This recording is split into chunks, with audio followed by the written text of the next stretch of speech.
There's Mashbills, and then there's Mashbills. But let's talk about Mashbills, because really there's a whole bunch going on in your whiskey if you know what to look for. So there's a wheated Mashbill. You might enjoy that in a brand like Maker's Mark. That means there's at least about 25% wheat in Maker's Mark.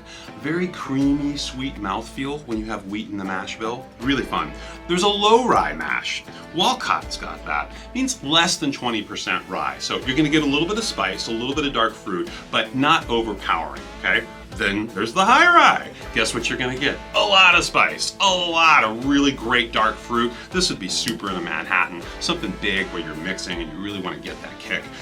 Then there's some heirloom grains. This particular one from Still Austin is an heirloom corn grain, and it's going to give you nuttiness, a little flavor maybe of marzipan in the finish, so kind of a lot of fun, nuanced flavor. So know your mash bills. Next time you're in Total Wine, encounter one of our sales team members and ask about the mash bill. They know what they're talking about, and they'll help guide you to a flavor that you'll fall in love with.